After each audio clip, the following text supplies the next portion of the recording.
don't know what is expected. Did you sit over there?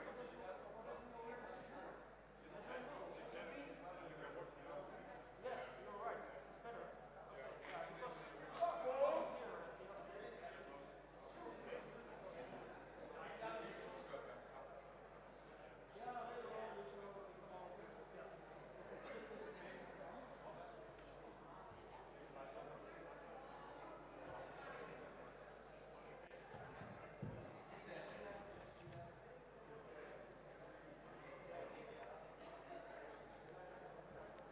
Do they have a central timing?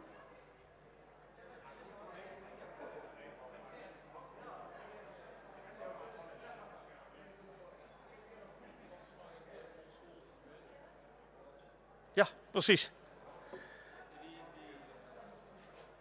Ja.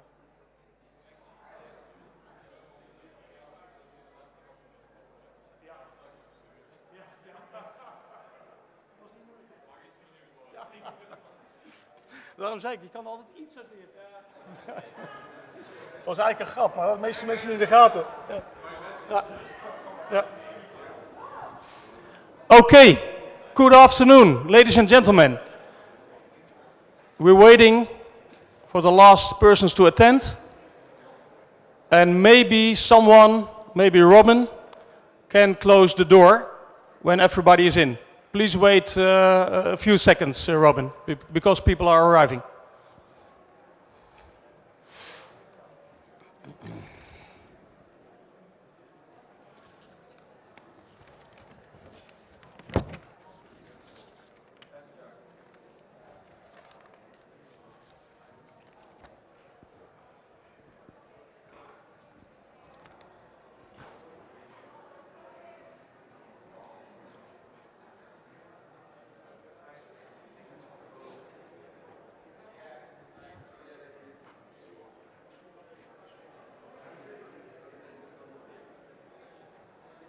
Okay, when it's possible, we like to start.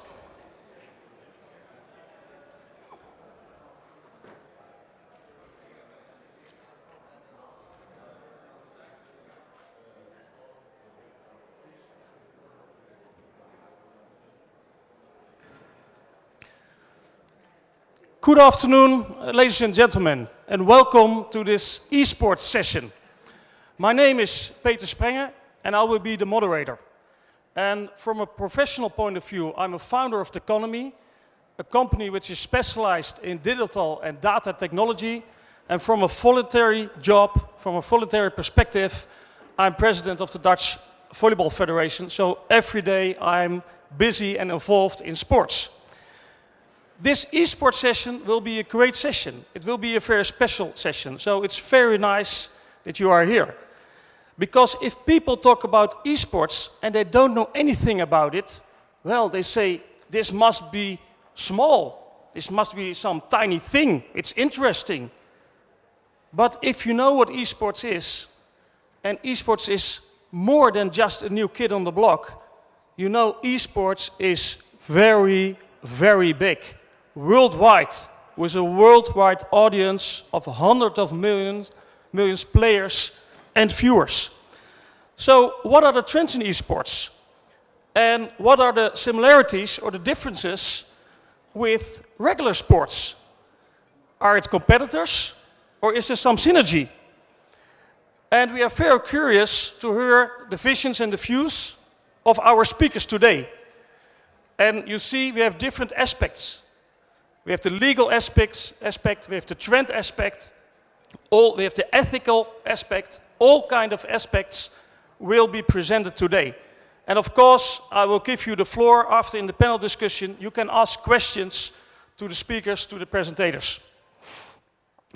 I will introduce you the first speaker of today.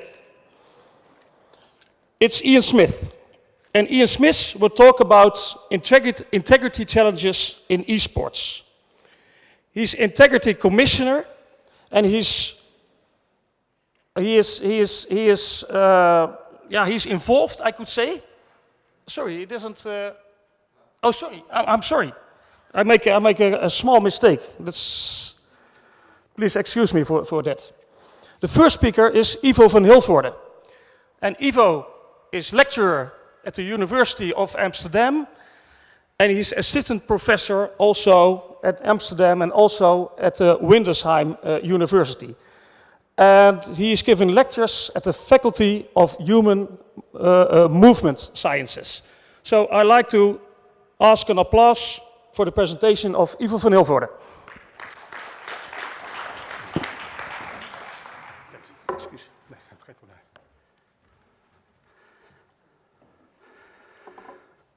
Thank you for the invitation. Big honor to be here. I think first time that esports is on the agenda, also on the agenda of in the history of the conference of Play the Game. It's great to be here. I'm interested in sport, technology, ethics in general, and since a few years involved in a few projects on esports, and more involved in that and fascinated by it as a scientist, also as a parent. Before we're going to talk about the future of sport, I want to go a little bit back in namely 1978. Some of you with a certain age and from Holland will know where this is. A few miles ago, 78, when Dutch clubs could win a cup, UEFA Cup. I was sitting there, PSV beat Bastia in the final of the UEFA Cup. And when I came home, I played Pong with my brother for hours. This was, you could say, the first generation of gaming. And the only way to cheat, I would say, was just by walking away when I was in a losing position. Almost 40 years ago. Now we're in 2017, and we're talking about esports for the first time here. And as has been said already, it's big, it's getting huge, and we cannot ignore this development for several reasons. My argument, the time is very short, it's hard to make a selection. My argument will be that on conceptual grounds, we cannot exclude esports from the family of sports. It has all the aspects of sports, of normal sports. But for moral, ethical reasons, there are more harder questions to tackle when it comes down to the question, should it be an Olympic sport? And I hope I will make that clear, but that's hard. In 10 minutes, I will do my best. As you might know, esports is getting bigger and bigger. It's an industry, it's a big industry, especially in South Korea. It's big, but it's becoming bigger and bigger also in several other countries, as it is here. And it's going to be a medal contest already during the Asian Games 2022. And there are discussions about becoming medal event in 2024 in Paris, just to illustrate that it's getting big. I have a background in philosophy and ethics, and they like to reflect on concepts and to ask what is a sport, and I can do that for hours. I will not bother you with that, but I do want to challenge you, and I do want to stress the fact that these questions remain important. Is it a sport? And this question can be divided into several other questions. Is it a game? I would say yes, although, well, we can discuss some issues. Is it a sport? Well, I would say yes, but of course, there are several issues involved there. I will say a few things about that. If people stress the importance of esports, what you get a lot of times is figures. I will do that as well, to show how important it's getting in terms of audience, prize money, the amount of gamers worldwide, and they're becoming bigger and bigger, even bigger than the traditional sports, recreational, but also the elite level of esports, becoming bigger and more viewers, more than several other well-known sports. And it's expected to grow, the global audience, expected to grow to maybe more than 400 million in 2020. And this might even be conservative, these figures. And prize money has doubled over the few years. It's just an indication. These are not arguments to say it's sport. I mean, it can still be entertainment. It's becoming a huge entertainment. But this to illustrate that it's gaining in importance worldwide. As said, there are, of course, discussion, philosophical, ethical, and it's hard to summarize those, but I would say there are also even discussions about the game character of esports. And then, for example, the illusory attitude. Some of you might know Bernard Suits, the sports philosopher, who has framed these kind of concepts like games and sports. An illusory attitude is one of the essential elements of sport, and we cannot ignore that element. But in some cases in esports, we can discuss if it's still play. It's becoming what is called in the literature a playbur, a kind of labor. Kids are doing jobs for the industry, I would say, in some cases. And want to win prize money or even spend money to get to a higher level. And for most of us who know the traditional sport, we would say that is contrary to our, well, idea, our vision of sport, that it's about skills and not about buying levels. And of course, most of the discussion is about, is it a physical game? And yes, again, I will not elaborate too much on that, but our argument, I would say, our argument, we have written that down in a book, edited book, and in an article. Our argument is, yes, it is physical for several reasons. There are motor skills involved, and it involves training, etc., etc. And so we would say, for conceptual reasons, we cannot exclude esports based upon the idea it's not physical. That's, I think, a past discussion. We're working on a proposal, we're working on an article, and we're trying to get an overview of the main ethical issues. And I would say to get a first structure of these issues, we try to structure that based upon discussions that are also here during the conference on doping and match fixing. And I would say these issues are also important in esports. All these kind of issues on doping, match fixing, harassment, etc. And I think some of the other speakers know more about that. The integrity report talks about that, the dangers of doping, etc., harassment. Governance is, of course, a very important issue, but I'll leave it there.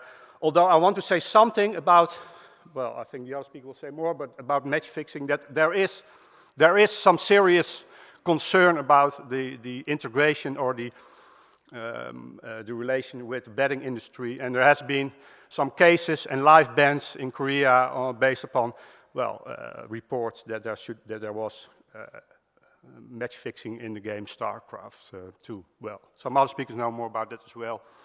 But these issues are, again, also important for the evaluation and for the discussion. Would it be, should it be an Olympic sport or not? Other ethical issues are also important, and they deal with the ethical issues in society, about big data, about privacy, about surveillance. What do we do with the data? Who's owner of the data? What are we going to do with that? Who earns from this? And I'll pick out one of these issues, also important for this discussion on being Olympic or not, has to do with the global digital divide. What countries are able to play? This is important for an Olympic sport. Is it possible for all countries worldwide to participate? No, it's not. It's just, you can give lots of figures on that to show that only a few countries, or maybe 30 or 20% of the countries, are able to compete.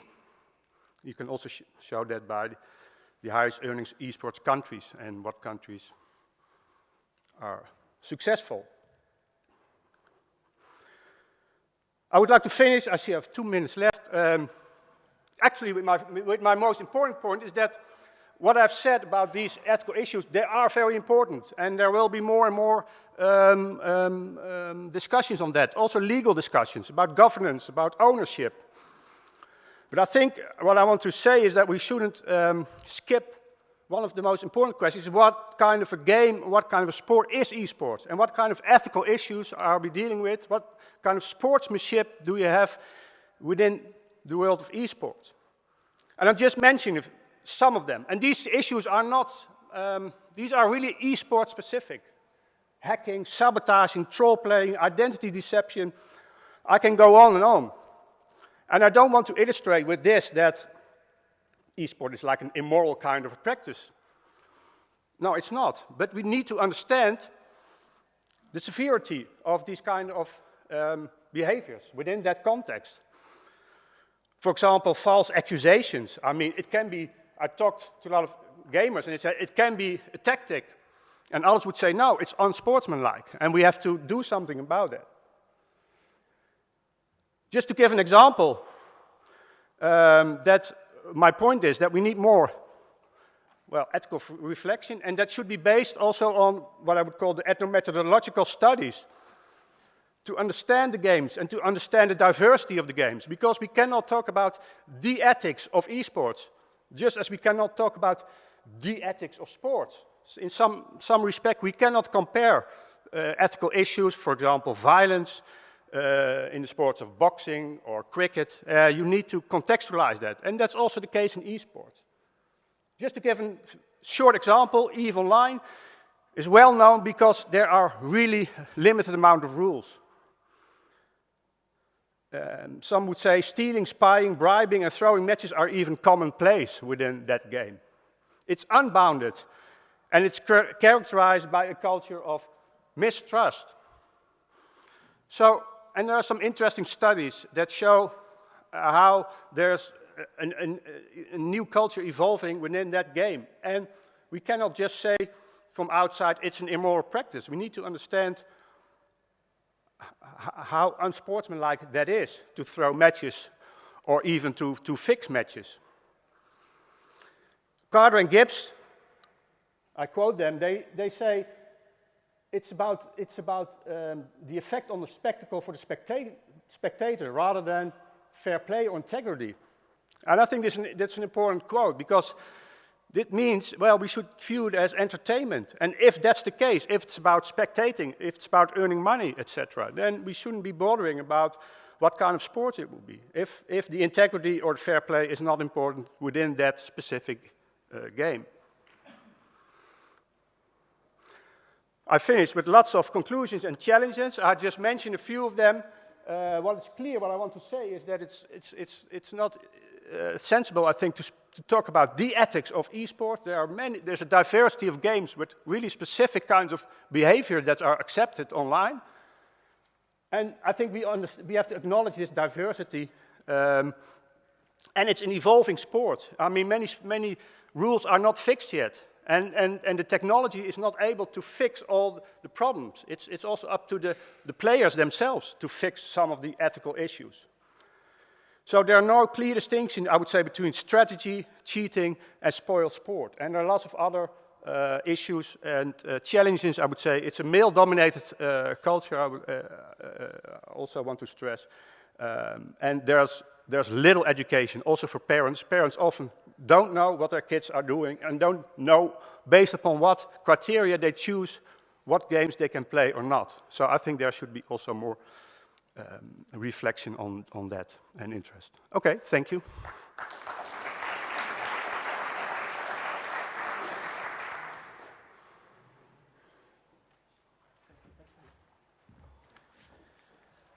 Thank you very much, Ivo, for this starting presentation. Our second speaker flew in yesterday from South Korea, and we are really very, very happy that he is here. Because if someone can introduce us in esports, it's him. Alex has studied sports management, sports business in Korea, also in the USA.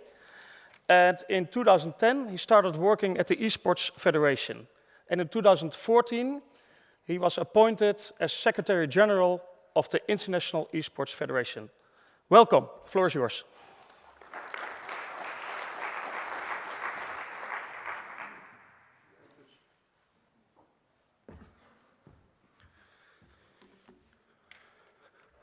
Good afternoon. It is really pleased to have this chance to introduce esports to the people coming from traditional sports. And I would need that presentation slide run by Ivo to apply those challenges to our policy, actually. So I would like to introduce a bit about how esports is working.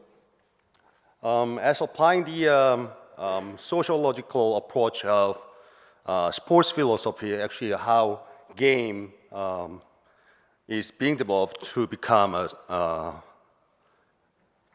play, to become the game, and how it can become the sports. It's just like the same. Not all the video games that we have in this world doesn't become the sport, esports.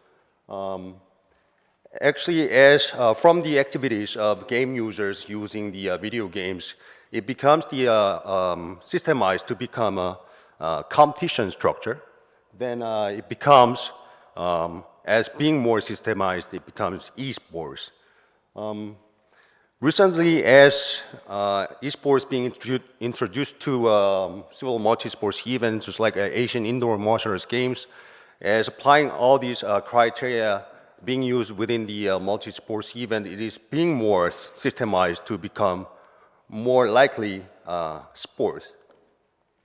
So this is the ecosystem flow, how esports is working. Basically, the game company provides the production, and then game users who is purchasing that game production to have the actual community. And from the community side, as they are organizing all these events and competition structure, it becomes the organization such as the National Federation that we have as a member.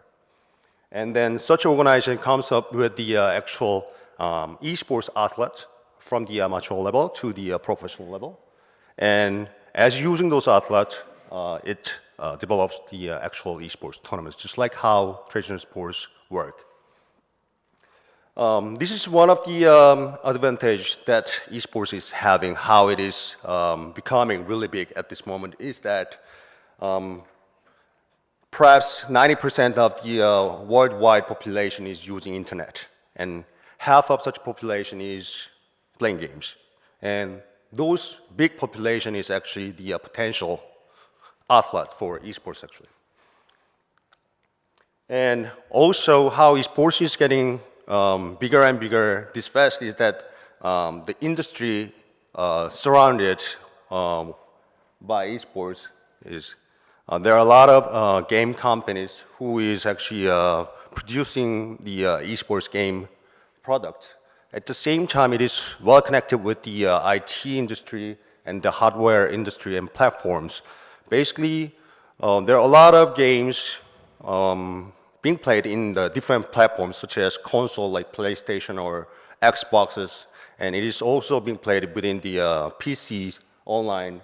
And at the same time, it is even expanding to be played on mobile. And now, as more technology is being developed, such as virtual reality or augmented reality, such platform is getting expanded with esports at this moment. This is the revenue streams and the of esports. Is hundreds of millions US dollars actually being made within the esports industry in different countries. It is actually because that there are a lot of population who is using the games at this moment. At the same time, esports is quite well connected with the new media, as applying the demand of younger generation. It is actually making the success within the industry at this moment.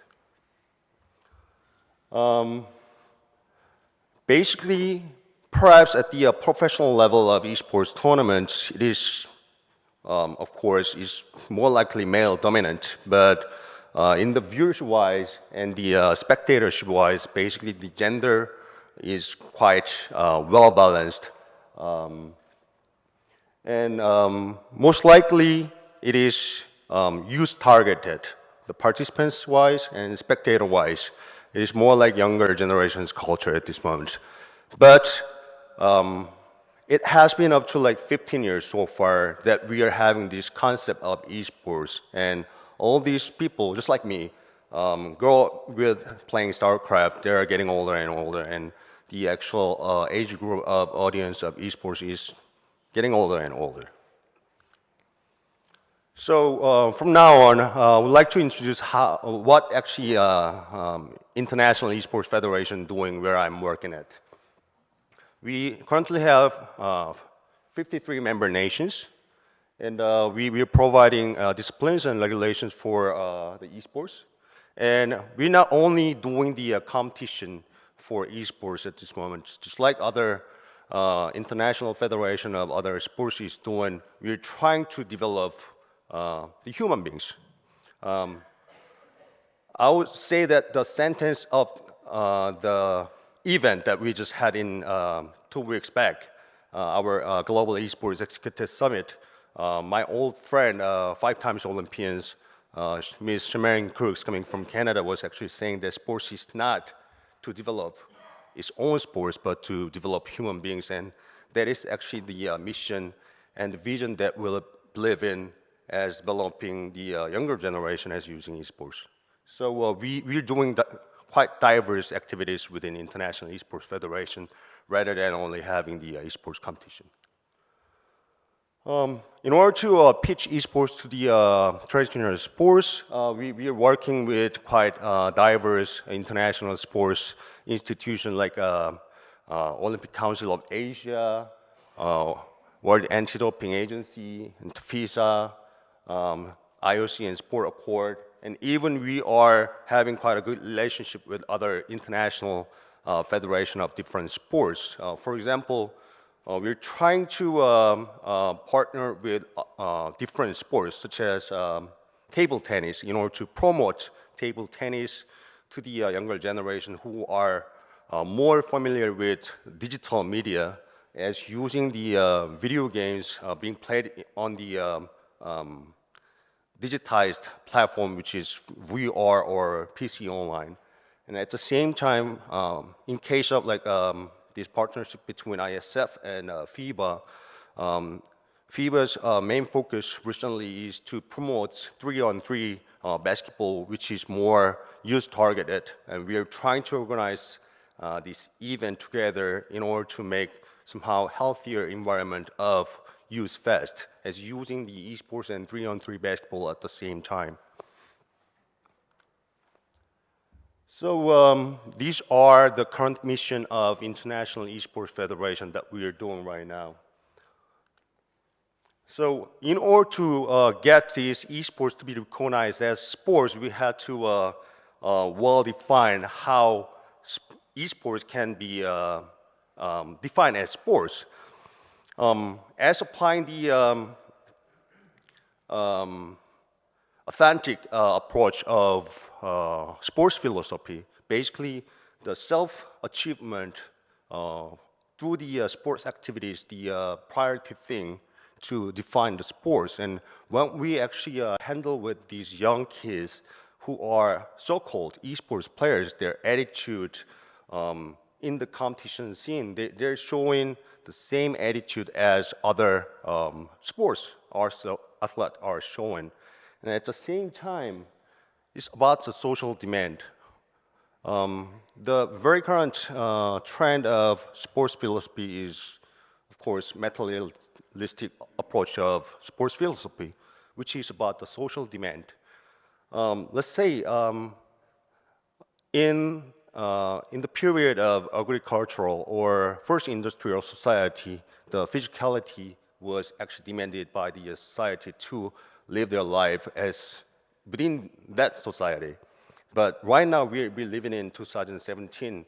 We're all using mobiles, we're all using PCs, laptops, and all these electronic devices, and we are forced to have the skills for multitasking all the time. So basically, these phenomenon that esports is being quite bigger and bigger all the time is actually reflecting the social demand about digital and IT at this moment. And those young kids grow up with quite a different perception about the world. They grow up with Lord of the Rings. They are very used to with the perception about the world where this elf is living. So, and also they have a lot of choices about the contents. When I was kids, I had no choice other than just having a ball and kicking the ball outside. But right now they have like tons of choices about contents, and that's how they are quite living from the scene of the traditional sports. And basically is reflecting the society that they are living in, and they are well connected with the esports activities quite easily. But the problem that we are seeing that these young kids being in esports quite a lot of time, in order to become a successful player within esports, they need to train themselves. They need to put a lot of time and effort, just like other athletes coming from the traditional sports is doing. But the thing that they are doing it outside of the protection. Basically, sports can be done in the school, but these young kids, in order to become the successful player, they need to do it outside of the school. So the basically actual priority mission that we are trying to pitch these esports to be accepted by the Olympics is to get access to the public structure set by the traditional sports, actually, in order to provide the protection for the esports players. There are like hundreds of millions of esports players trying to become a faker, who is the one of the well-known, worldwide well-known esports players, but not everybody is becoming that successful player. So as pitching these esports to get accepted by the sports sector, we were trying to provide the protection to the esports players. And this is one of the missions that we are doing, expect and support the member nations. Just like what Ivo said, we're trying to make sure the good governance of esports as making sure the good governance of our member national federations. Also, esports standardization. We're trying to have more researchers, academics, universities to get involved within the esports activities so they can come up with more research background which can actually back up the how esports can be structured properly. The current attempt that we had in the event that we hosted 2 weeks ago, we had these professors and universities get together and discuss how we can come up with the International Esports Academic Society, at the same time International Journal of Esports. And as using it, we're trying to come up with the International Esports Academy, which can actually provide the proper education and second life chance with the proper career after the retirement or being left out from being a successful player. And perhaps we're the only organization who are trying to make sure the gender equity. We have been testing that how it can be, how we can have more female competitions in order to have more females get involved in the esports competitions. At the same time, we had quite a good talk with the IPC, International Paralympic Committee, how we can develop the categories and the factors which can prove esports can be applied on the Paralympic level in order to make sure that more people with disabilities can be involved in esports scene as well. And global redistribution is one of the key issues that we are seeing worldwide. Not only the money, but also the information and technology is making bigger gap among the countries at this moment. So as using the factors, not esports itself, but the factors within the esports, we're trying to approach the global distribution issue as well. And social contribution, just like I said, sports is not to develop its own sports, but to develop human beings. So we're trying to partner with different organizations such as like UN Environment, try to do some more good cause and social activities right now. So that's what we're doing. Thank you.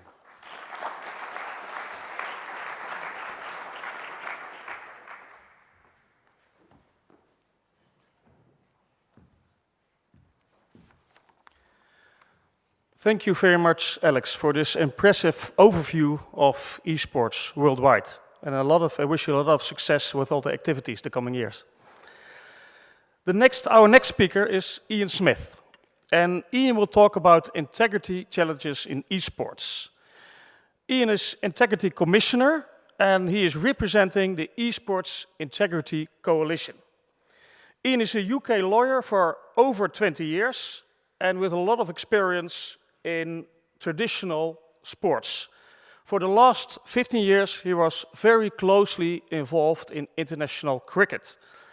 And he was also member of the Athletes Committee of UK Anti-Doping for 5 years. Please welcome Ian Smith. All right, good afternoon. I'm the cloud to the silver lining, but hopefully it'll be reasonably interesting, again, to give you some idea of the scale of what we're dealing with. Firstly, the way I got into esports from my traditional sports background was I was commissioned to do an integrity threat assessment on esports. When I was asked to do that, this was the summer of 2015, I actually had no idea what esports was. I knew people played video games against each other, but the nature and scale of esports, I really had no idea, and I suspect there's a good number of you sitting in the room who are still slightly baffled by all of this. As an analogy, think of, if you're old enough, to that time about 20 years ago when everybody was selling those pictures that just looked like a blur of lines, and you had to stare at it and unblur your eyes, and suddenly there was a cityscape or dolphins jumping out the ocean. If you look at esport long enough, you'll see the dolphins jumping out the ocean. There's a lot of them. It's a parallel universe over here, engaged with millions and millions and millions of primarily young men doing something that you don't understand. The attraction of it, why the hell they spend so much time doing it, why so much money is spent on it. Take my word for it, it's there. Have a look. Stare at the picture for a while because it's the future. Now, there are also, of course, integrity threats that come along with this because in many ways, as Alex has explained, it looks and behaves exactly like traditional sport and unfortunately brings along the same integrity challenges faced by traditional sport. So when I looked at this, what I identified, you can see there, cheating to win using software hacks and these things is by far the biggest integrity threat. At the gaming level, the amateur level, it's rife. When I first started taking responsibility for this, I was getting over 200 cases a week, and that was just from one tournament platform. I quickly gave up responsibility for that, because otherwise I would be doing it 20 hours a day. The difference, I guess, is that because that poses a fundamental threat to the commerciality of a game, the publishers and tournament platforms actually take cheating very seriously. And while there is no coherent response, there is a game-by-game, platform-by-platform response to cheating that is pretty effective in terms of the software, the anti-cheat software that is run, and also the harshness and capriciousness of the penalties if you get caught.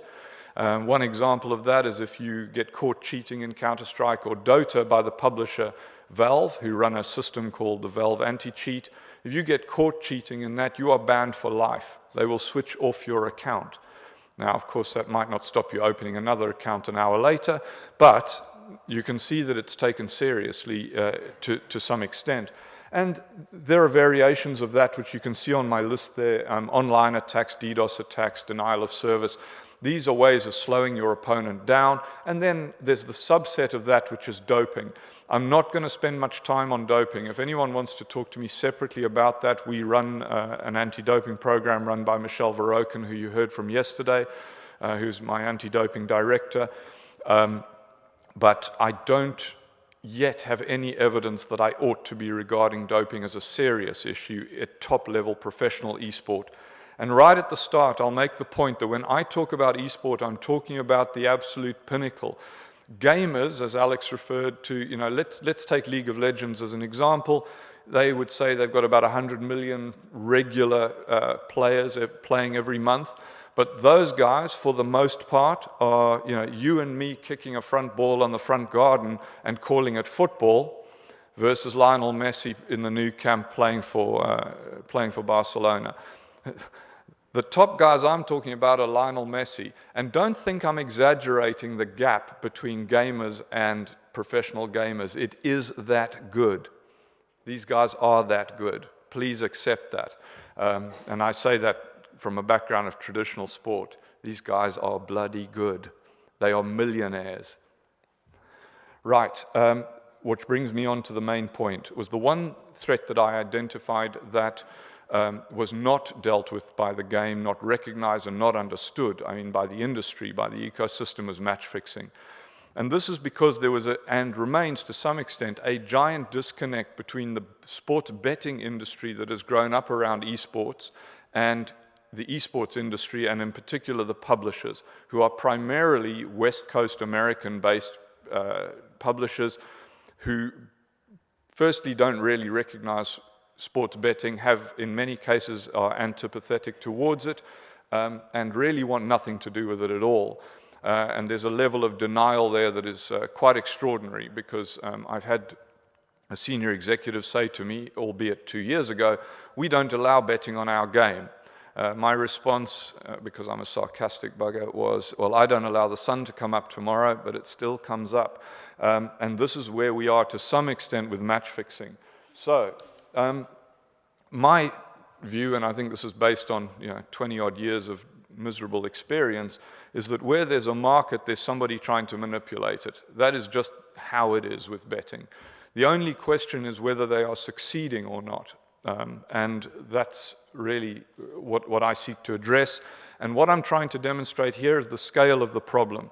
I'm going to make a distinction that some of you will recognize and others won't. What I refer to as the visible market, the blue line here, that is markets, betting markets that you can find if you know what you're doing.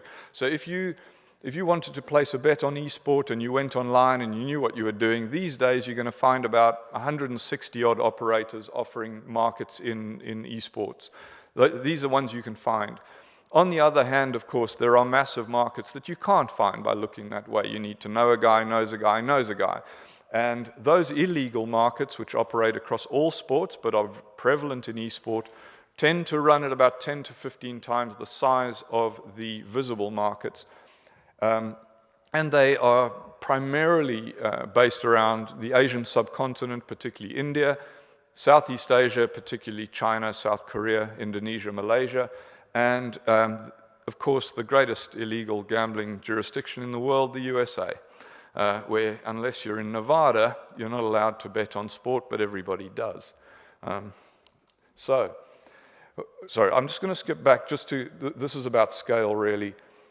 What I'm demonstrating here, and these are based not on my research but on others, is that esports betting in just over 2 years' time is expected to reach a total handle or turnover exceeding $150 billion, right? Now, okay, that's not the biggest amount of money in terms of sports betting. That's probably a good couple of Champions League weekends in football, but it's still a hell of a lot of money. And it's at a level where it's getting interesting to the very kind of people that we do not want interested in esports. Because the markets, the average markets, will get big enough to be interesting to match fixers at a professional level. So the match fixing we've seen so far outside of the StarCraft cases that were referred to earlier were Mickey Mouse opportunistic fixing, a couple of $100 here, a couple of $100 there. The StarCraft cases are more traditional fixing. Yeah, I give you $10,000 to lose a game or to swing a spot fix. That type of more traditional match fixing until recently has really only been possible in the Southeast Asian markets because they were liquid enough to be worth the investment. So where a Western market might have been, say, 10 grand total, in China that same market was probably closer to 90 or 100,000. So it was worth giving someone 10 grand because you're still going to win 70, 80,000. That scenario is coming to the whole world as esports grows here, esports betting grows. So our epicenters of esport being Southeast Asia, Northwest Europe, and North America also happen to be, in two of those cases, the epicenters of illegal gambling, Southeast Asia, China, and the USA. So we are highly vulnerable as a sport. Most of you will have heard about how to combat it, but this is really to give you some idea of what ESIC does. And the best illustration of that is this. So we operate a betting alert network where we sit at the center, looking at the entire market for us, Sport Radar, other organizations to be added there, BetGenius, Kambi, UltraPlay, all of these guys are offering markets to a range of betting operators. And then, of course, the regulators, so we have MOUs with Nevada, the UK Gambling Commission, the Malta, and the Isle of Man. These are the regulators primarily involved in regulating esports betting outside of Asia. And then individual specialist operators or sports books that have a significant esports offering. Skybet, Pinnacle, Betway are very active, and there are a lot of specialists who do nothing but esports betting. So you can see there Unicorn and others. Now, my time is up. We do an education program which is now available online since last month. So any player or participant can do this. It is very much in line with traditional sports education, which teaches the same thing, I hope, as most traditional sports: recognize, reject, and report. We have a bunch of other measures in place to deter the increase of attention by corruptors on esport, and those are listed there. Happy to discuss with any of you. And we are a members association, not for profit, and so we are a coalition of individual esports stakeholders, because there is no governing body or center in the industry to go to say we should all behave in this way.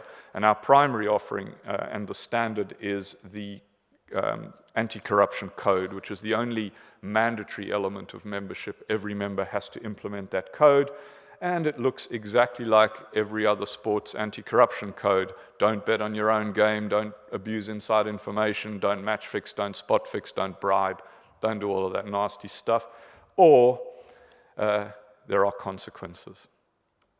Thanks very much.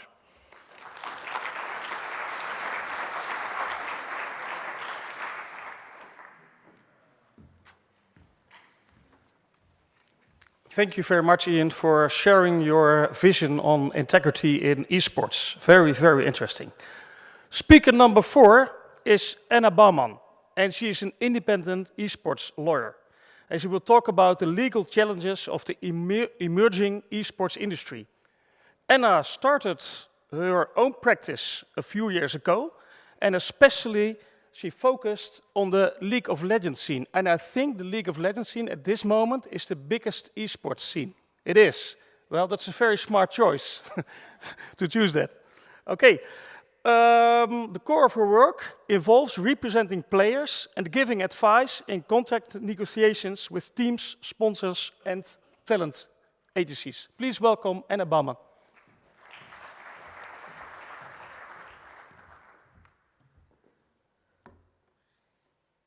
Right.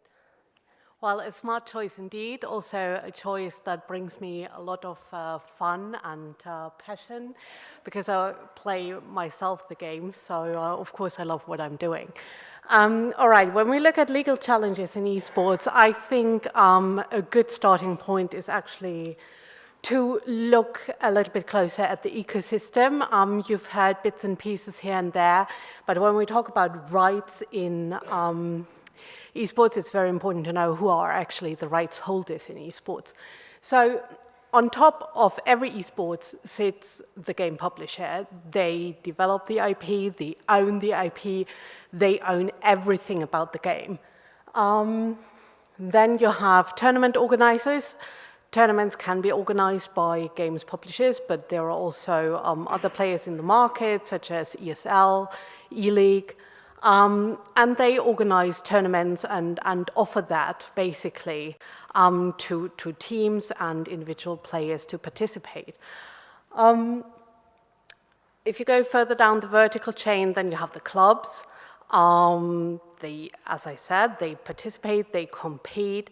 What I think could be very interesting here to this traditional sports audience is to see who actually in the traditional sports world has already decided to go with the market, to go with the future and invest into esports, use esports as, well, a smart marketing arm, let's say. And when you take a look, so for example, traditional sports clubs in Germany, Schalke 04, France, Paris Saint-Germain, We also have the FC Copenhagen. What I find very interesting about that is that Copenhagen actually decided to invest into Counter-Strike. They have a Counter-Strike team, which is an ego shooter, quite remarkable from a branding perspective. Or clubs like the Cleveland Cavaliers in the US. Then, of course, you have the genuine esports clubs, the guys who actually built the first frontier in esports, such as Fnatic or SKTT1, which is Sol Faker, I would say the greatest player there ever was, so don't find me on that. He plays in SKTT1. And then within the clubs, you have the players. And when I talk about the players, I really mean the athletes, the top of the crop, the very best. And you have individual players, that depends on the game, individual players in StarCraft or FIFA, for example, and then you have team games such as League of Legends or Counter-Strike. What's really interesting is when you look at this ecosystem and how it works together, is that you also have regulatory bodies, if you want to call them like that. At least I would say people who make rules in the space, usually focusing on the commercial aspects of the entire industry. I mean, you see here ESIC, of course, we just heard about that. That's more about integrity than the Esports Federation. That is more about, you know, esports as a sport and how to, well, bring it all together. But then you also have bodies such as WESA, and this is a body, it's called World Esports Association, which sounds quite impressive, but it's rather a body governing a commercial league, an ESL league. Okay, and then of course, you know, on the very bottom of the chain, you have the consumers, the fans. I want to take a closer look at certain aspects, and I will keep it very practical. I also thought it might be interesting for traditional sports researchers to see what are the actual differences between esports and traditional sports. And I think the biggest difference is actually that we have the games publisher. The games publisher is the monopolist. And the rights holder. And what does that mean? They can actually do whatever they want. So there is not much they can't do. When we think about it, like, okay, what's so problematic about that? So in the space, I represent players, I also represent clubs. When you're subject to their rules, sometimes it gets a little dicey. You know, you're subject to participation agreements and leagues, which are, well, I'd say very one-sided. If you're a player, you're really at the bottom of the food chain, and you're sometimes subject to rules and decisions which are entirely unfair. And then the question is there any legal measure that actually protects you? And quite honestly, often there isn't. Just to give you a couple of examples of scenarios which are problematic. When we look at the market, again, we have this vertical structure, and you have this one monopolist. It is very hard sometimes to enter a market, if not impossible, if of course the rights holder doesn't let you. I'm a competition lawyer, so when we look, for example, at the Microsoft case and the Microsoft ruling, the question is, yeah, maybe there should be some access to this market, particularly if we say esports is this cultural phenomenon. Then Ian already mentioned customer bans, player bans. Sometimes this might seem disproportionate. Sometimes there are even wrong bans. What do you do to get unbanned? Then you have very special cases where games publishers come up with regulation and they actually damage a player's position, and it is in friction with national law. I will give you an example. in League of Legends, there is a so-called free agency period. And if you're actually a free agent, you're not allowed to enter a new player contract before this free agency begins. So there are scenarios where you're actually unemployed and you can't sign a new contract. When that happens in Germany, you usually say that's unlawful. You as an employee or an unemployed person need to have access to the labor market. However, of course, Vrije didn't even think about that when I mentioned it to them. And last but not least, broadcast regulation. Right now, the way these rights are distributed is that they're sold to online platforms, also to TV, but that is not regulated at all. So I guess it will be a very interesting point in time once the EU competition authorities discover that and maybe make some rules about the transparency in the market.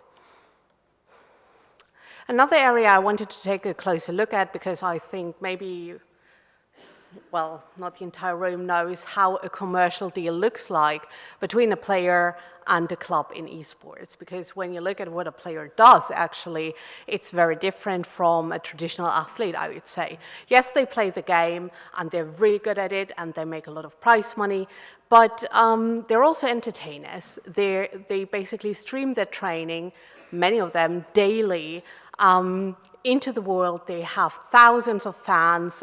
They talk to the fans while they train.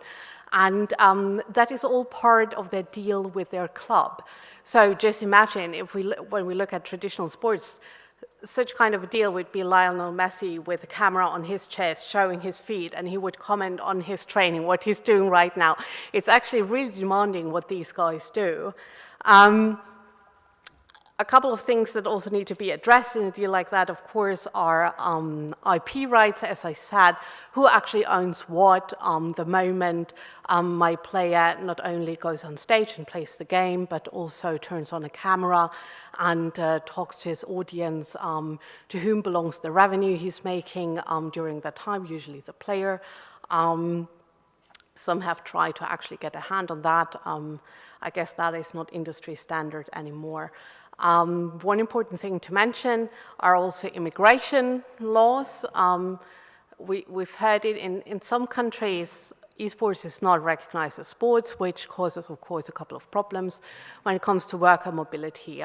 These tournaments are all over the world, and you always need a work permission. You always need to be able to actually travel.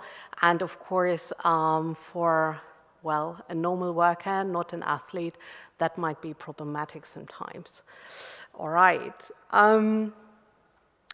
We talked about whether esports is sports. I will just say very quickly, I believe it is sports. It has, it's very demanding on the motor skills, but it's also very demanding actually on your concentration. Nobody, I think, mentioned that, but when you go into a competition as an athlete, you have to sit on a stage for 5 hours with peak focus, with peak motor skills. You need to be able to communicate with your teammates the entire time. That is something not many can do, actually, at a peak level. All right, so my time's up. That means I will not go into detail when it comes to those points. I'm happy to answer the questions you might have later. Thank you.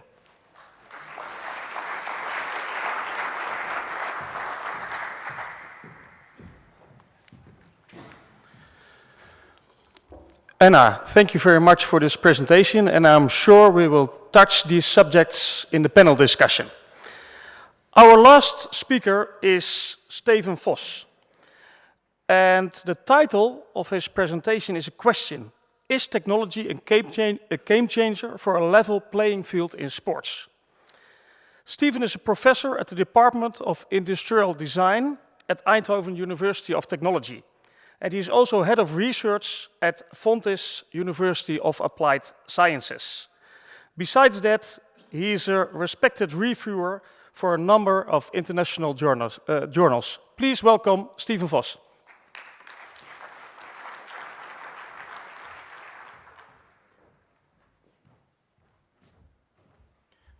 Thank you very much. Normally, well, I'm from Belgium and I work in the Netherlands. Normally I start with a joke that I'm from Belgium and everything is different in the Netherlands. And I guess you already witnessed these 4 days that some cultural habits in the Netherlands are totally different than they might be in your country, going to food and time schedules, etc. And it's the same perspective I want to take today. My background is I have a background in psychology, but did my PhD on sports policy. And now hosting a chair on industrial design. So it's switching every time again from disciplines. And the key question is esports, and I had the question, I'm this kind of a traditional sports researcher, what to do with it and how does it fit in my framework? And it's only my framework, but I guess maybe the framework of a lot of you. To be honest, I cheated with this picture. It's Photoshop to make some kind of connection with running and gaming, to be honest.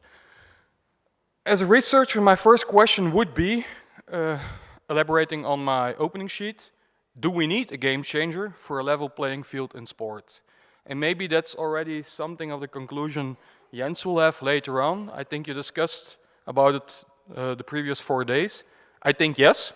I think there has to change a lot, or at least something. And then the next question would be is technology maybe this big game changer? I don't know if it was the first time you visit Eindhoven these 4 days, but apparently you hear the word technology everywhere in the city. So we have to. You can get into the city if you don't mention the word technology. But this is the game changer, and can we learn something from it? Maybe not, maybe yes. And evil started with 1978. I will start with 1985. And there was this movie, and I guess a lot of you know the movie, Back to the Future. And the reference here was 1985. That was also the year I played with my Commodore 64 summer and winter games. And the joystick, it was over after 1 week because we had to move it a lot. But in this movie, they went back to 1955 and they skipped to 2015. And they made a lot of imaginations about what 2015 could bring us. Self-driving cars, fingerprint detection, video conferencing, tablets, hoverboards, you can't name it. Self-tying shoes, and they all were there in 2015. So if you take these 30 years, if we could have this person who already had these ideas 30 years ago about what would happen with technology, and we know what will happen with esports, maybe we can tell the future. And as a researcher, I like to predict the future, but it's always dangerous to predict the future if you're not sure.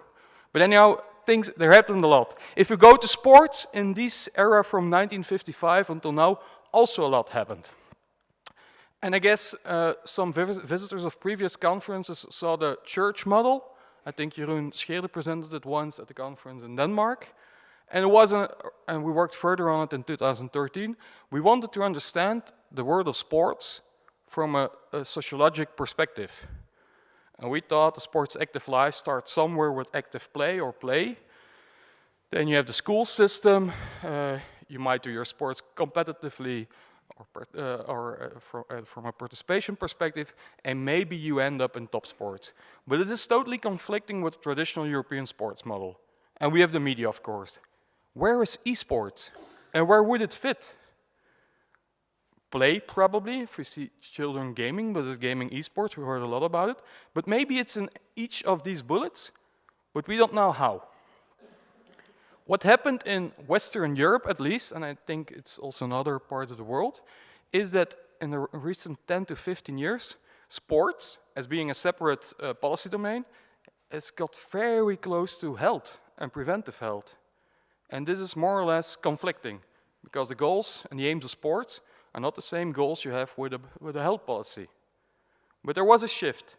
And in this city, and I think in the Netherlands and many other countries, we now even make more a connection between mass sports and physical activity and being non-active than we might make the connection between top sports and mass sports. Totally shift also what has its influence on sports. And I tried to do something very dangerous, a timeline.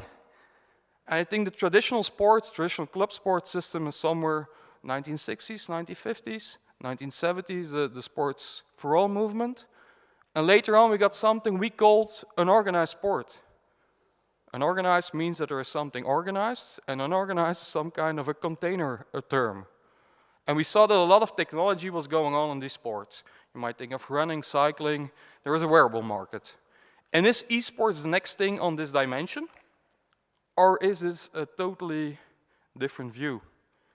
Maybe another way to put it around, the big discussions always in sports are, is sports for the sake of itself, or should it be a mean to an end? Policymakers want to see it as a mean to an end. People who lived and were born in sports don't like that. And maybe the traditional sport is maybe a bit more from sake of itself, for the competition, for the enjoyment, for the play.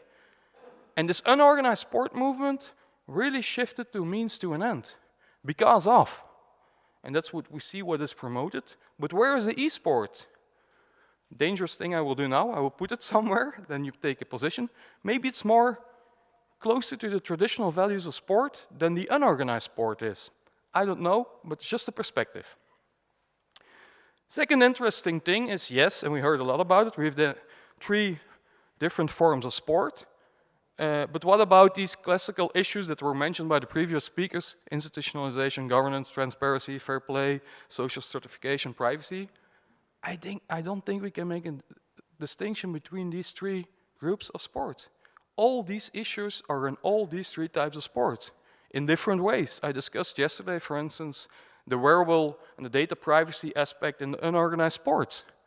It's maybe the same aspect as we might have with some dominant players in the traditional sports. Someone is owning the data. And this one, I don't know if you know Ollie Jones. I didn't knew him before 2 weeks. Ollie Jones was an indoor cyclist using Zwift. There's some kind of a gaming aspect linked to indoor cycling. And team dimension data, which in my idea is part of the traditional sports system. Cavendish is part of the team. They did some kind of a big challenge. The best Zwift rider, so the best indoor cyclist, got a contract in the team. Is this about traditional sport? Yes, maybe cycling is one of the traditional sports. Is it about unorganized sport? Yes, for sure it is. Riding an indoor trainer on a Zwift is fitting with this approach. But is it esports? I'm not sure. I saw definitions. On the one hand, I don't think. On the other hand, these riders go in a virtual competition against each other. Maybe it is. At least it is technology. And this technology thing is something, I have 4 examples to show you some things. And I don't know what your experience were with physical education, but probably you liked it or you disliked it. You're happy, you may play a game of basketball. You're in a good win, the team which is supposed to win, but you didn't get the ball because you're not the best basketball player. You're excluded. Something what happens every day in schools. Is technology something which could help in here? Just an example to show, this is something we designed at the University of Technology. It's a shirt system which shows the number of passes the player got. So it's making very much visible inclusion and exclusion. And we then did different iterations, like changing the rules. Only the person with the least lights on could score. Children didn't like that. Don't change the rules. That was something they didn't like. What they said is, when we see if someone is excluded, we will take care of it. We can arrange it. If we know it, we can deal with it. And maybe that's also something within the esports facet that maybe we could have more control on things, but also find a way to let it go. And I don't want to refer to the Bitcoin discussion and other ways around, but there is a totally different approach going on. Maybe another example, and that's not to draw your attention at 6 o'clock, but we designed a bra for female recovering from breast cancer. And being sports active is a key thing in recovery from cancer. But it's hard if people push you to be sports active when you're some kind of a struggle with yourself, with your emotions, with your self-esteem. We designed a bra which expresses the amount of physical activity you had in a day using thermochromic ink. And it's linked to a game interface. That's gamification, serious gaming, something different than esports, but already getting close there. Another example, 1 minute. Another example is it's a light route in the city of Eindhoven. It's 2K long route with LED tiles in a park. And it's just showing walking and running tempos. So you can go there, push on a tile, and you get a 4K, 6K, 10K, or 12K speed. But the next thing we're designing now is a game interface for children. It's not copying the Pokemon Go-alike things, but using gamification elements and bringing it to the city. And this for sure is not esports, but it has a lot of elements we also see in esports. And this gamification is not only in sports, it's in healthcare, it's in education, it's in mobility. So I think we can neglect it, but for sure it's there. The Colosseum, I don't have to mention, but in the end, I'm quite convinced that technology will change something. But to be honest, a lot of things that are on the market are thought of by technologists, not including the sector, not including the end user. And for sure we have a lot of work to include the real values of sport. But in the end, I think we just want to play the game. And if it's an esports or another sports, I think it's about playing the game. To conclude, maybe it's just an idea, but have a look from the other side. And this rabbit for sure is doing it. And I wish you an inspiring evening and thank you for listening. Thank you.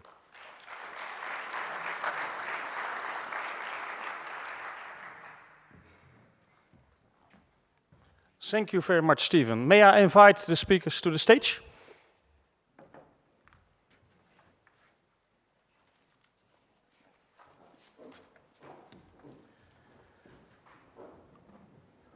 We have around 15, 16 minutes for the panel discussion. And of course, I want to give you the opportunity if you have a question, but please take the mic so everybody can hear your question.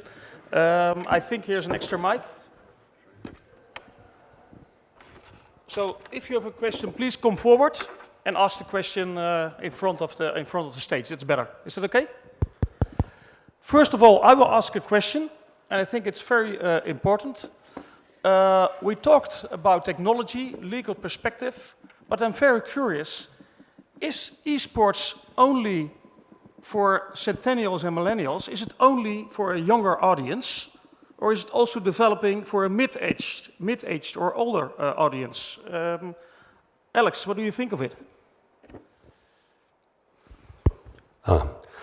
Like I said from my presentation, actually, I think it's just a matter of time that, because the older generation that we have at this moment, they didn't really have this experience while they were getting older about the video games, actually. But right now, the generation who grow up with playing video games and having the esports, actually, they are getting older and older. So perhaps in the meantime, we'll have more older generation for esports audiences. Is there any other different view, please, Ian? Yes? Yeah, there is in fact a game that has a much older demographic within esport, which is World of Tanks. Already is very, very popular in Russia and CIS region generally. It's massive, and the guys are all my age. Not all of them, but it's very popular. But obviously, it's primarily geared towards people who have grown up with the games, which unfortunately my generation missed out on. Thank you very much. I'd like to give the opportunity to you. Thank you, Peter. Jesper Frigas Larsen, Anti-Doping Denmark, and previously with the NOC. I have, as coming from the world of sports, I have a question. Thank you for all the presentations, but there is one thing that I'm very surprised that you didn't touch on, since we are speaking about ethics concerning esports. In sports, certainly in the sports organizations in Denmark, when accepting a new sport, we take a moral and ethical approach looking at it, which means that there are many sports that we have not accepted, which could be certain full contact martial arts sports. It could be professional boxing, even archery. It's 3D archery. We don't accept aiming at targets of human silhouettes because it's considered unethical. Now, when I look at some of those games that are in esports, what we see is murder, violence, cheating, traffic offenses, all kind of crimes, which is, I know I'm maybe both old and naive, which is a rather unfortunate combination, but do we really have to accept the fact that anything goes in the virtual world, which we would never, never, ever accept in real life sport? Okay, that's my question to the panel. Thank you very much. I think it's a question for all of you. So if you can respond to the question, please, Stephen, will you start? Oh, that's also okay. Who takes the lead? Yeah, Ivo. Well, thanks a lot. Good question, I think. Well, on the one hand, you can say that's the case for all sports and for also traditional sports, that we accept behavior like boxing that we don't accept in normal life. So, but it is, I think, crucial that we understand this division we have between virtual and reality. And I think this is disappearing a bit. So I think, and that means that developers, and that has been said by others as well, have a responsibility in creating the rules, because the game itself can be, for some reason, maybe unethical, and the players not. And that's, I think, new in relation to other sports, where we can change the rules when we think as parents or coaches that doesn't work, or we should be careful with this rule in this. But that's different, and there is behavior being allowed, like aggression, where parents say, well, I wouldn't allow that in the real world. But there's also a lot of research that shows that kids can really make that good distinction between what's virtual, the shooting games, etc., and what is normal outside that game. But that remains crucial, that we understand that division, I think. Yeah, okay.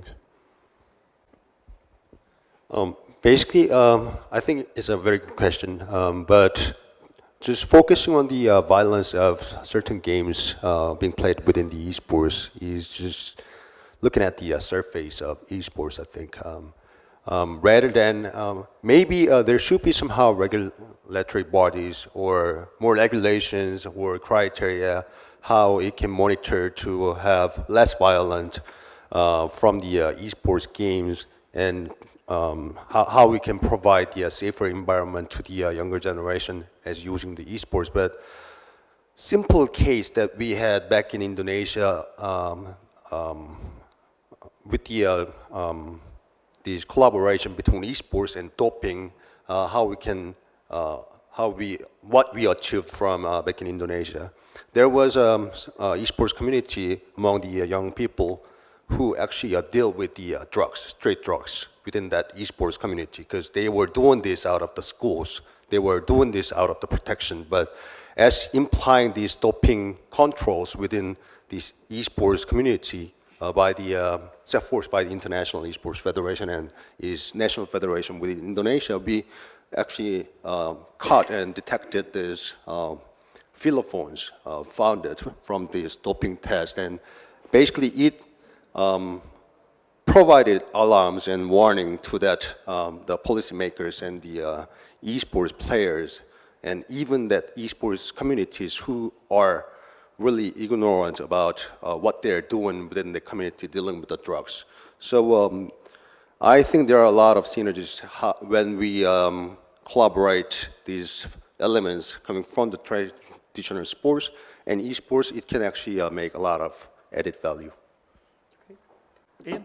I'd like to just make 2 points because I've come across this debate in a number of contexts. And I think the first is that part of your question indicated that you were conflating certain video games with esports. So in particular, you made references to the sort of things that happen in Grand Theft Auto and games like that.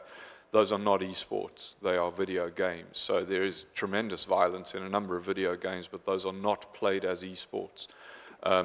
But there is violence in some top-tier esports. Counter-Strike, for example, being an absolute top-tier game where people are shot and killed. I think it's definitely a debate worth having, but what I've come across in practice is that the reaction in broad terms, particularly from outside the esports community, to the question of violence in the game is driven largely by anecdote and guess rather than actual research. So in other words, because they found a copy of Grand Theft Auto in some high school shooter's PlayStation, they say, well, because he played Grand Theft Auto, that's why he went off and killed 20 of his classmates. There's no credible or large-scale research that indicates an actual connection between video games in this context and actual violence. And there's a lot of evidence that children that play video games are able to make a distinction between the virtual and the real world. I think that needs to be explored. I mean, we heard about evidence later. But the one thing within esport that is absolutely clear is that esports emerge from the community. They're governed by the community. So something becomes an esport because people want to watch other people play the video game that they like. And so the sports world and the world of governance and government can agonize over this till the cows come home. It is not going to stop a game emerging as an esport. And in fact, the fastest emerging game right now is PlayerUnknown Battlegrounds, PUBG, which is a battle royale where you've got to kill everyone or be killed. Nothing we say is going to stop the emergence of that game. We've just got to work out a way of absorbing that knowledge, making it fact-based, and then putting some rules in place. Stephen? Maybe just to add, I think it's a similar discussion you have on privacy. I know it's different, but privacy is changing, and we know that privacy is a human value, but what the borders are, that's changing. And yesterday evening I had an interesting discussion with the professor I really like, and he taught me. And we met by coincidence. It was after the doping session yesterday, and it was about human values and sport values. And I work a lot outside the sports sector, and a lot of values you accept in the sports sector are not accepted by other sectors. So that's also very interesting, and there's always debate, what's a human value, what's a sports value, and I think the esports sector is still defining its values, but for sure I agree partly with what you say. Yeah. Thank you very much. Is there any other question from the audience? Yes, please, take the mic. Yeah. Laura Robinson from Canada. I do remember writing a report about 5 or 6 years ago. It was about ultimate fighting. And I used American stats, and it seems to me 5 or 6 years ago, there were 5,000 studies that showed when you watch violence, your brain changes. And when you watch a lot of violence, your brain changes a lot. And it's just the way in which brains work. And I don't think it's unrelated that Kristen Spar, I don't know if she's, yeah, there she is. Her results, you know, what she was talking about today in terms of violence against, expressed violence against female sports writers, you know, there's a lot of female sports writers who get expressed violence against them. What I'm saying is almost always it's some guy on his computer in the basement. And so I think there really is, or I know there is, a relationship between viewing violence and changes in the brain. And I don't think that we can make those kinds of sort of big statements like, oh, kids know the difference. Maybe they consciously know the difference, but subconsciously they don't know the difference. Okay. Thank you very much for your contribution. Yes? We can't make the general statement the opposite as well as the one I made in the way. And this is why we need evidence-based research. You know, we need big research on this because it is a very serious issue. And you're right, I've seen studies about watching UFC or other forms of violence, but again, that is not the same as playing a video game. You know, if we're going to make rules or societal changes around this, we need to do it based on evidence, not on people's guesses. Okay, because of time, I was to...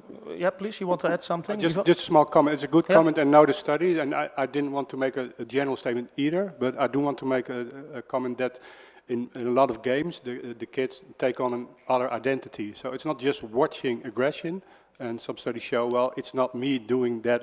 I mean, it's not to say that there is no relation, but it's another kind of relation than just watching violence. It's sometimes, some games, kids take on an identity, someone is shooting.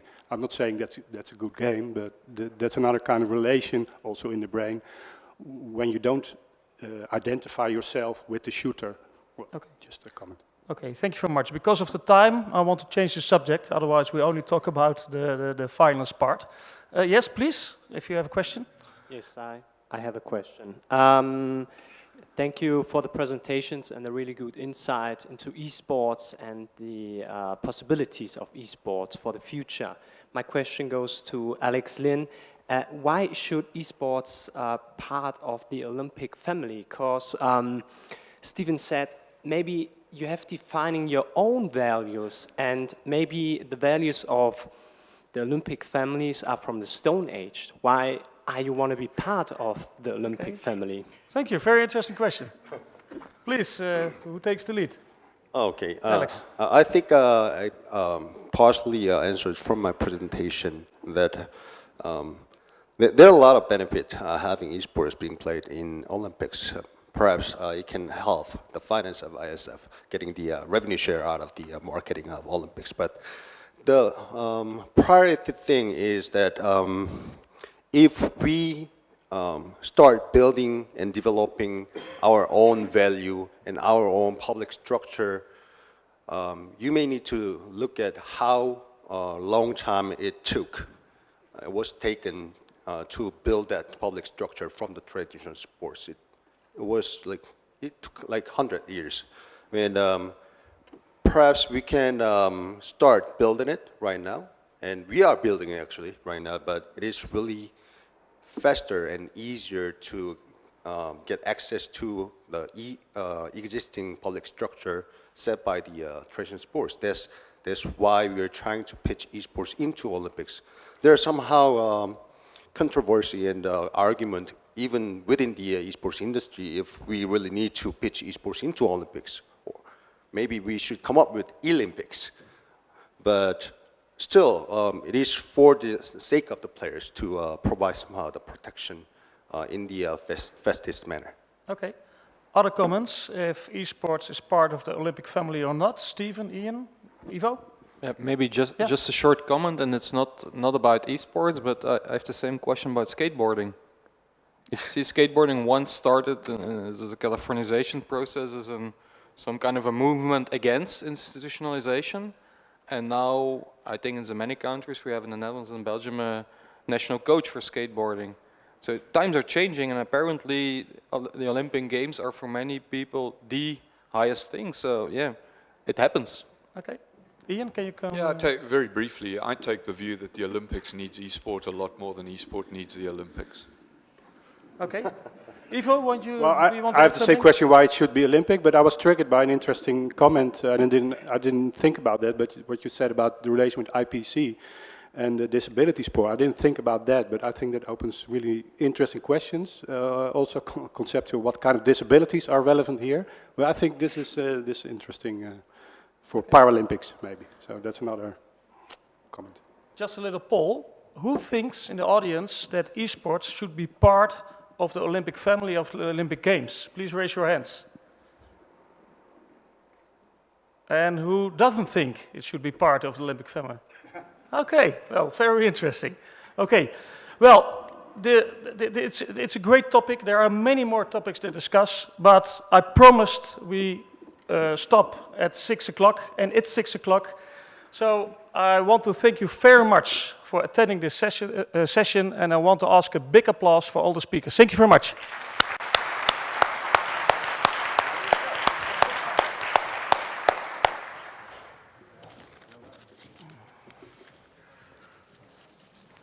Thank you, Jens. Thanks to you.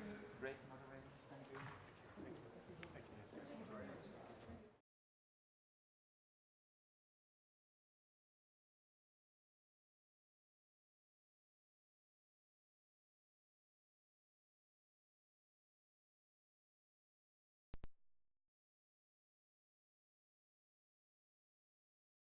Up to all the expectations we had in mind when planning for an informed, instructive, inspiring, and